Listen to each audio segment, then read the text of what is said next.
everyone, this is Lucky Beniwal and in this video we will discuss the syllabus for HTET PGT Biology। अब जो HTET का PGT level का exam होता है उसमें जो हमारा सब्जेक्ट रहता है वो 60 मार्क्स का होता है। तो आज हम अपनी वीडियो में डिस्कस करेंगे कि बायोलॉजी का क्या सिलेबस रहता है। तो फर्स्ट हमें जो कवर करने होते हैं that is previous year questions. हमने जब मैंने अपनी प्रिपरेशन स्टार्ट की थी या फिर जब भी हम प्रिपरेशन स्टार्ट करते हैं तो हमें सबसे पहले कवर करने होते हैं प्रीवियस ईयर क्वेश्चन पेपर्स। तो मैंने 2008 से लेके 21 तक जितने भी एग्जाम्स हुए थे सारे कवर अप किए थे, बल्कि लेकिन पैटर्न चेंज होता गया है। जैसे 2008 में जो पेपर्स थे उसमें सारे जो क्वेश्चन आ रहे थे 120 वो मतलब सब्जेक्ट के ही आ रहे थे बायोलॉजी, लेकिन अब 60 मार्क्स में ही बायोलॉजी कवर होती है। लेकिन हमें प्रीवियस ईयर क्वेश्चंस इंपॉर्टेंट क्यों है? क्योंकि प्रीवियस ईयर क्वेश्चन से हम एनालिसिस कर पाते हैं, इससे हमारा एनालिसिस होता है। एनालिसिस बिकॉज अब क्या है, हम कोई भी सपोज यूनिट उठा ली, हमने प्लांट फिजियो यूनिट उठा लेंगे तो प्लांट फिजियो में हमारे काफी चैप्टर्स होते हैं, जैसे फोटोसिंथेसिस हो गया, रेस्पिरेशन, मिनरल न्यूट्रिशन। अब क्या है, हर चैप्टर की इक्वल वेटेज नहीं रहती है बिकॉज यूनिट पूरी इंपॉर्टेंट है, लेकिन हर चैप्टर में अलग अलग जो टॉपिक्स होते हैं अलग टॉपिक की अलग वेटेज होती है। होता है कि किसी टॉपिक से ज्यादा क्वेश्चन पूछे जाते हैं, बल्कि किसी टॉपिक से कम क्वेश्चन पूछे जाते हैं। लेकिन हमें जब हम प्रीवियस ईयर क्वेश्चन लगा लेते हैं तो हमें एक अंडरस्टैंडिंग हो जाती है ओवरऑल कि हाँ ये क्वेश्चंस इंपॉर्टेंट और ये टॉपिक्स इंपॉर्टेंट है। तो उन टॉपिक्स को हम बहुत अच्छे से कर लेते हैं, बाकी हमें सिलेबस सारा कवर करना होता है। सेकंड, हमें एनसीईआरटीज कवर अप करनी है +1 एंड +2 की। जो +1 एंड +2 की एनसीईआरटीज है वो हमें पूरी कवर करनी है लाइन टू लाइन, बिकॉज जो एनसीईआरटीज है वो बहुत इंपॉर्टेंट है। इनफैक्ट जो एनसीईआरटीज में जो डायग्राम दिए गए हैं, जितने भी एनसीईआरटी में जैसे हैं, हमें एग्जाम्पल्स दे दिए, डायग्राम्स दे दिए, तो जो डायग्राम्स हैं और जो उनके अंदर एग्जाम्पल्स हैं वो एग्जाम्पल्स इंपॉर्टेंट है, एग्जाम्पल से क्वेश्चन आते हैं। फिर नीट के पेपर्स प्लस एमएससी एंट्रेंस के, ये भी हमें पीवाईक्यूज ही करने हैं। जो नीट के पेपर है, जो नीट और एमएससी एंट्रेंस से मैंने देखा है कि क्वेश्चन एज इट इज उठ के आते हैं, जैसे एम्स के, एक एम्स के भी हमें करना है। इनके जो क्वेश्चन पेपर है इनसे एज इट इज क्वेश्चन पूछे जाते हैं, क्योंकि इनमें भी जो सिलेबस होता है वो +1 +2 मतलब एनसीईआरटी ओरिएंटेड ही रहता है। तो यहाँ पे हमें क्वेश्चन पेपर्स कवर अप करने हैं। नीट के जो क्वेश्चन पेपर रहेंगे वो बिल्कुल एनसीईआरटी के फोकस रहेंगे। तो एनसीईआरटी कवर करने के बाद अगर हम नीट के पेपर्स लगा लेते हैं तो उसके बाद पता चल जाता है कि हाँ ये टॉपिक बहुत इंपॉर्टेंट है। बिकॉज आप देखोगे कि एग्जाम कोई भी हो, टॉपिक्स वही इंपॉर्टेंट रहते हैं, उन्हीं से क्वेश्चन इसी तरह सर्कुलेट होते रहते हैं। वही क्वेश्चन इनमें आएंगे, वही इसमें, तो इस तरीके से सर्कुलेट होते हैं, बस लेवल ऊपर नीचे होता है। लेकिन जो पीजीटी लेवल पे जो क्वेश्चंस का लेवल रहता है वो थोड़ा टफ रहता है। Next is pathfinder. हमें अब जो पीजीटी लेवल वाले बच्चे उन्होंने एमएससी की है तो उन्हें पता होगा कि पाथफाइंडर हमारे एमएससी में भी स्टडी कराते थे, बीएससी में भी। तो पाथफाइंडर में जो टॉपिक्स है, अब जैसे कोई टॉपिक आप एनसीईआरटी से स्टडी कर रहे हो, सपोज आपने मोल बायो उठा लिया, तो जब आप मोल बायो एनसीईआरटी से पढ़ोगे उसके बाद उसे पाथफाइंडर से कवर अप करो तो क्या हो जाएगा, आपका बेसिक भी हो जाएगा और इससे आपका एडवांस लेवल भी हो जाएगा। नेक्स्ट, अब हम सिलेबस कवर देखते हैं कि कौन कौन से टॉपिक्स इंपॉर्टेंट है। First is plant kingdom. हमारा जो प्लांट किंगडम है वो बहुत इंपॉर्टेंट है। इसमें हम पढ़ेंगे कि थैलोफाइटा क्या है, ब्रायोफाइटा क्या है, टेरिडोफाइटा, एंजियोस्पर्म्स, इस तरीके से हम सारा कवर अप करेंगे। तो इसमें जो प्लांट किंगडम है इसमें भी हमारे जो एग्जाम्पल्स हैं बहुत इंपॉर्टेंट है। Next is biological classification. इसमें हमें मोनेरा, प्रोटिस्टा, फंजाई, इसमें भी एग्जाम्पल्स इंपॉर्टेंट है, प्लस इनकी जनरल कैरेक्टरिस्टिक्स। एग्जाम्पल से कैसे क्वेश्चन आते हैं, सपोज आपने मोनेरा स्टडी कर रहे हो तो इसमें जो हमारे बैक्टीरियाज होंगे, यूनिसेलुलर, प्रोकैरियोट्स, ये सब इंक्लूड होंगे। तो यूनिसेलुलर, प्रोकैरियोट में जितने भी एग्जाम्पल आते हैं वो हमें इसमें स्टडी करने हैं। Next is animal kingdom. This is the most important topic of HTET PGT biology. Animal kingdom से क्या है, हमारे क्वेश्चन किस तरीके से आते हैं। एनसीईआरटीज में क्या है कि जो फाइलम है, जैसे फाइलम पॉरीफेरा दे दिया, उसकी एक जनरल कैरेक्टरिस्टिक दे दी है और बस एग्जाम्पल के नाम लिख दिए, लेकिन क्वेश्चन कहां से आ रहे हैं, एग्जाम्पल जो उसमें गिवन है उनकी कैरेक्टरिस्टिक से। तो और ये आ जाता है कि अब ये ना एनसीईआरटी में सिर्फ नाम दे देते हैं कि प्रोटोस्टोम, ड्यूटेरोस्टोम, एक पूरी एक्सप्लेनेशन नहीं दी गई है। इसीलिए आपको पाथफाइंडर साथ में स्टडी करनी है, बिकॉज आप एनिमल किंगडम जैसे कोई भी चैप्टर आपने एनसीईआरटी से किया उसको जब एडवांस करेंगे तो वो पाथफाइंडर से कर लेंगे, तो उससे हमें पूरा पता चल जाएगा। लार्वा से क्वेश्चन अब तक मैं इनफैक्ट 2008 से लेके 2021, इनफैक्ट जो अब दिसंबर में 2021 में भी एग्जाम हुआ था, लार्वा से हर बार क्वेश्चन आए हैं। 1 से 2 क्वेश्चन लार्वा से 100% आता है। एनिमल किंगडम से कभी ऐसा नहीं हुआ है कि एग्जाम में 3 से 4 क्वेश्चन नहीं आए हो। Next is morphology and anatomy of flowering plants. It is also an important chapter. Morphology और anatomy, इसमें हमें जो डायग्राम्स गिवन है उनके साथ अंडरस्टैंडिंग पढ़नी है बिल्कुल अच्छे से, और जो एग्जाम्पल्स हैं लाइक इसमें रनर कौन से हैं, स्टोलोन कौन से, इनके एग्जाम्पल्स, ओवरी कैसी है, हाइपोगाइनस है, एपिगाइनस है, पेरिगाइनस है, इस तरीके से बिल्कुल एक एक एग्जाम्पल के साथ और उसकी एक एक डेफिनेशन। एनसीईआरटी में जो ये वाले चैप्टर्स है मॉर्फोलॉजी और एनाटॉमी, इसमें सिंगल भी लाइन ऐसी नहीं है जो नहीं इंपॉर्टेंट नहीं है। Next is cell and cell division. जो सेल वाली यूनिट है उसमें सेल में क्या ज्यादा क्वेश्चन हमारे कहां से आते हैं, प्लास्टिड से आ जाते हैं। जैसे एक आ जाता है कि एंडोमेम्ब्रेन सिस्टम क्या होता है,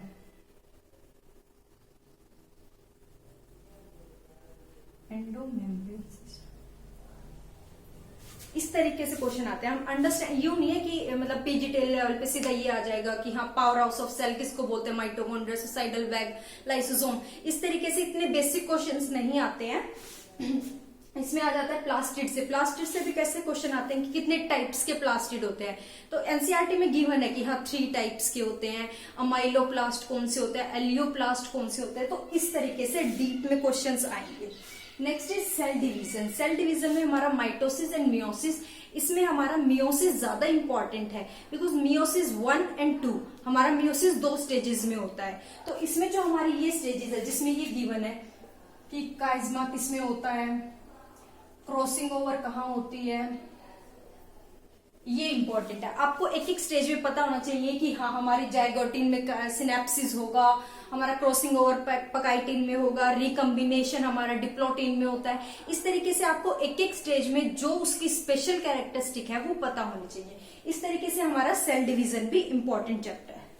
नेक्स्ट इज बायोमोलिक्यूल्स। ये चैप्टर बहुत इंपॉर्टेंट है। इसमें क्या है, इसके ये चैप्टर टफ भी बहुत है, टफ है। इसको एनसीईआरटी से बल्कि जब एक बार पढ़ते हैं जब तो समझ भी नहीं आता है, तो और लेकिन इसमें क्या है, इससे क्वेश्चन हमेशा आता है। इसमें जो टेबल्स हमारे जो गिवन है एनसीईआरटी में, जो हमारे टेबल्स है वहां से क्वेश्चन आता है। बिकॉज जो हमारा पेपर हुआ था 2020 में, उसमें क्वेश्चंस कहाँ से आए थे, टॉक्सिन्स आ गए थे, जैसे ड्रग्स आ गई थी, विनब्लास्टिन, जो सेकेंडरी मेटाबोलाइट्स कौन से होते हैं, तो ये हमारी कहाँ पे गिवन है, जो हमारा बायोमोलिक्यूल्स में जो टेबल्स गिवन है वहां से है। तो एनसीईआरटीज में आप क्या देख रहे हो, सिर्फ ये नहीं कि हमें चैप्टर थोरो रिवीजन करना ही करना है, उसमें एग्जांपल्स करने हैं, डायग्राम, जो साइड में टेबल्स भी गिवन है, इनफैक्ट कोई छोटी एक लाइन भी गिवन है ना, तो वो भी एनसीईआरटी में इंपॉर्टेंट है। Next is plant physiology. ये भी बहुत इंपॉर्टेंट यूनिट है। इससे सबसे मैक्सिमम क्वेश्चन आते हैं animal kingdom and plant physio. सबसे 2 इंपॉर्टेंट यूनिट्स है, एनिमल किंगडम और प्लांट फिजियोलॉजी। अब प्लांट फिजियोलॉजी में हमारा है फोटोसिंथेसिस इन हायर प्लांट्स। इसमें हम पढ़ेंगे PS1, PS2। तो इसमें आपको सिर्फ ये नहीं पढ़ना है कि हाँ PS1 680 होता है, PS2 700 Nm, इस तरीके से सिर्फ इतना नहीं पढ़ना है। आपको पढ़ना है कि Z स्कीम कौन सी होगी, कहाँ पे साइक्लिक पाथवे होता है, कौन सा नॉन साइक्लिक होता है। तो आपको यूं अच्छे से पता होना चाहिए कि हाँ जो साइक्लिक होगा स्ट्रोमा लैमिली में होगा, जो स्ट्रोमा लैमिली में हो रहे हैं उसमें PS1 PS2 इन्वॉल्व है। तो इस तरीके से एक एक कंसेप्ट आपका बिल्कुल क्लियर होना चाहिए। Next is respiration. अब आता है कि प्लांट्स फिजियोलॉजी में रेस्पिरेशन वाला चैप्टर है। इससे भी हमारे इस बार भी डायरेक्ट क्वेश्चन आए थे, 3 से 4 क्वेश्चन इस बार भी आए थे यूं कि C3 साइकिल के स्टेप्स कौन से हैं, जैसे कार्बोक्सिलेशन, रिडक्शन, रीजनरेशन, इस तरीके से स्टेप्स भी पूछे गए हैं कि किसमें कितने ATP इन्वॉल्व है, किसमें कितने NADPH इन्वॉल्व है। इस तरीके से रेस्पिरेशन से बहुत, इसमें हमारी ये C3 C4 साइकिल भी इसी के अंदर है। अब आता है ग्लाइकोलिसिस, ETC, ये सारे हमारे रेस्पिरेशन के अंदर है। इसमें हमारा PS1 PS2, ये हमारी प्लांट फिजियोलॉजी बहुत इंपॉर्टेंट है। पूरी प्लांट फिजियोलॉजी से हमारे एटलीस्ट 10 क्वेश्चन तो मिनिमम आ ही जाते हैं, बिकॉज ये दोनों चैप्टर बहुत ज्यादा इंपॉर्टेंट है। Next is mineral nutrition. Mineral nutrition से इस बार भी क्वेश्चन आया था, और मैं आप जब प्रीवियस ईयर क्वेश्चन देखोगे तो उसमें देखोगे हर प्रीवियस ईयर क्वेश्चन में मिनरल न्यूट्रिशन से भी क्वेश्चन आया। तो मिनरल न्यूट्रिशन में क्या है, हमारे मैक्रो एलिमेंट्स हैं, माइक्रो एलिमेंट्स हैं। इसके अंदर आपको ये बताना है कि जहाँ कौन सा हमारा जो मिनरल्स है, सपोज कैल्शियम है, कैल्शियम स्ट्रक्चरल कंपोनेंट है कि कैल्शियम मिडल लैमेला बनती है जैसे प्लांट सेल्स में कैल्शियम पैक्टेट की बनती है। पोटाशियम है वो ओपनिंग क्लोजिंग ऑफ स्टोमेटा में इन्वॉल्व होता है। जैसे जिंक हो गया वो ऑक्सीजन के लिए होता है। हमारा जो फोटोसिंथेसिस होता है, जब फोटोलाइसिस होता है, वाटर का ब्रेकडाउन होता है, उसमें हमारा MnCl इन्वॉल्व होता है। इस तरीके से आपको मिनरल न्यूट्रिशन भी इंपॉर्टेंट है। Next is plant hormones. इसमें ये ऑक्सिन और ये साइटोकाइनिन, जिबरलिन, इस तरीके से आपको इसमें प्लांट हॉर्मोन्स भी करना है। तो इसमें आपने देखा होगा कि जो चारों चैप्टर्स हैं, एक भी ऐसा नहीं है कि आप छोड़ सकते हैं। तो ये चारों हमारे इंपॉर्टेंट है। इनफैक्ट जो हमारा प्लांट हॉर्मोन्स वाला चैप्टर है उसमें कुछ डेफिनेशंस है, जैसे डिफरेंशिएशन की, रीडिफरेंशिएशन की, वो भी बहुत इंपॉर्टेंट है। तो ये वाली यूनिट और एक एनिमल किंगडम, इस यूनिट में तो हम एक भी लाइन है ऐसी नहीं छोड़ सकते। तो ये जितने भी टॉपिक्स अब तक है ये बहुत मैक्सिमम इंपॉर्टेंट टॉपिक्स है। Next is human physiology. Human physiology में हमारे सारे चैप्टर्स आएंगे, digestion, respiration, excretion, neural coordination. ये भी हमारी इंपॉर्टेंट यूनिट है, ये भी एनसीईआरटी से ही हो जाएगी। लेकिन ह्यूमन फिजियो में एक चीज क्या है कि हमारे जो इस तरीके सेल्स से क्वेश्चन आते हैं, जैसे कि पोडोसाइट सेल्स कहाँ प्रेजेंट है किडनी में, क्यूफर सेल्स कहाँ लीवर में, पोडोसाइट्स लीवर ये किडनी में, ये भी आ चुका है। क्यूफर अब आ गया, सिर्फ लीवर का हमें बता दिया है कि ह्यूमन फिजियो में जब डाइजेशन पढ़ेंगे तो लीवर की पूरी हम पढ़ लेंगे कि हाँ ये होता है, लीवर बायलोब्ड होता है, इस कलर का होता है। लेकिन इसमें ये नहीं गिवन है कि क्यूफर सेल्स होते हैं। तो एनसीईआरटी में बेसिक है, लेकिन जब आप एनसीईआरटी के साथ साथ जब आप पाथफाइंडर को कवर अप कर लोगे तो आपको पता चल जाएगा क्यूफर सेल्स कहाँ होते हैं, पोडोसाइट सेल्स कहाँ पे प्रेजेंट होते हैं। तो इस तरीके से एनसीईआरटी फोकस्ड क्वेश्चंस आते हैं। अब जो इसमें न्यूरल कोऑर्डिनेशन वाला चैप्टर और जो बोन्स वाला चैप्टर है वहां से भी बहुत ज्यादा क्वेश्चंस आते हैं। Next is reproduction. प्लांट्स और ह्यूमंस दोनों का इंपॉर्टेंट है, जो हमारा +2 के फर्स्ट सेकंड चैप्टर है। इसमें जैसे प्लांट्स में ये आ जाता है कि जो स्पोर्स हैं उनकी एक्साइन एंटाइन किससे बनी होती है, कहाँ पे कौन से पोर्स प्रेजेंट होता है, ह्यूमन रिप्रोडक्शन से भी। और यहाँ पे हमारे ज्यादा क्वेश्चन प्लांट से आएंगे, जैसे मेगास्पोरोजेनेसिस और ये जो भी हमारे डबल फर्टिलाइजेशन, ट्रिपल फर्टिलाइजेशन, यहाँ से हमारे क्वेश्चंस आ रहे हैं। प्लस रिप्रोडक्टिव हेल्थ, इसमें ज्यादा क्वेश्चन यहाँ पे रिप्रोडक्टिव हेल्थ से आते हैं। रिप्रोडक्शन ह्यूमंस में रिप्रोडक्टिव हेल्थ से ज्यादा क्वेश्चन आ रहे हैं, और रिप्रोडक्शन में प्लांट से ज्यादा क्वेश्चन आएंगे।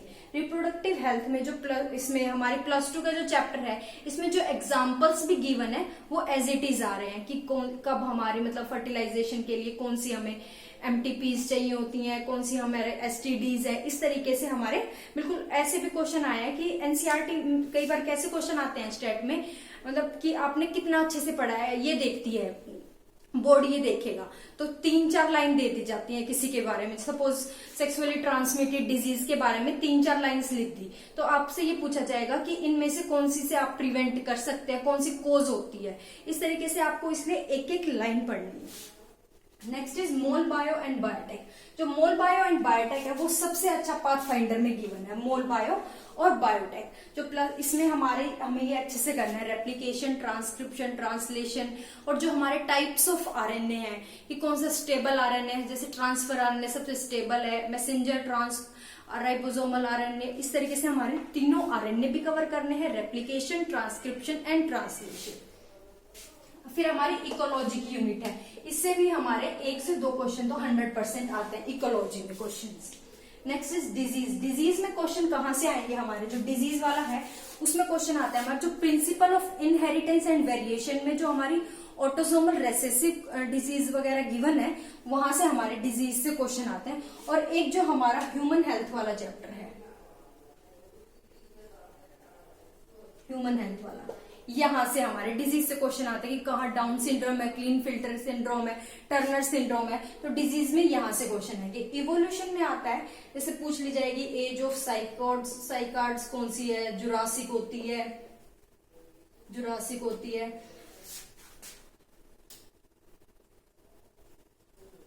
जुरासिक होती है। इस तरीके से आपसे इवोल्यूशन में आपका डायग्राम इंपॉर्टेंट है, जैसे आपको यूं गिवन है कि हाँ कब जिम्नोस्पर्म्स हमारे इवोल्यूट हुए थे, कब हमारे एंजियोस्पर्म्स आए थे, तो इस तरीके से हमारी इवोल्यूशन में भी डायग्राम्स इंपॉर्टेंट है। तो ये हमारा एचटेट पीजीटी बायोलॉजी का ओवरऑल सिलेबस था, आप एक बार अच्छे से देखिए। अब ये तो हमारे जो चैप्टर्स थे ये मोस्ट इंपॉर्टेंट चैप्टर्स थे, इनमें हमारा 60 से मतलब हमारा यूं लगा लो 50 मार्क्स तक का सिलेबस तो हमारा इन चैप्टर से कवर हो जाता है। अब कुछ एक बीच में चैप्टर्स हैं, जैसे जिसमें लिविंग किंगडम फर्स्ट चैप्टर ये +1 का, इसमें टेक्सोनॉमी और ये सब गिवन है, तो वहां से भी कई बार हमारे एक आधे क्वेश्चंस आ जाते हैं। लेकिन जो इंपॉर्टेंट चैप्टर्स हैं वो हमारे ये हैं, और जो एनिमल किंगडम और प्लांट फिजियो, ये दो जो यूनिट्स हैं हमारी, एनिमल किंगडम, प्लांट फिजियोलॉजी, ये सबसे ज्यादा मोस्ट इंपॉर्टेंट यूनिट्स हैं। और एक हमारा जो है मॉर्फोलॉजी और एनाटॉमी है, इसमें जो हमारे जैसे वेजिटेटिव प्रोपोगेशन कैसे होगा, और ओवरीज से क्वेश्चन आते हैं, और ये रनर स्टॉकर, जितने भी वेजिटेटिव प्रोपोगेशन और इनसे क्वेश्चन आएंगे कि हमारे कहाँ पे कौन से, जैसे डायकोट्स में स्टोमेटा कहाँ पे प्रेजेंट है, मोनोकोट्स में कहाँ पे है, तो इस तरीके से morphology and anatomy. Human physio में भी मैंने आपको बता दिया कि कहाँ से कौन से चैप्टर्स पे ज्यादा फोकस करना है, किस पे कम, लेकिन सारे चैप्टर्स इंपॉर्टेंट है। So if you like my video then thank you.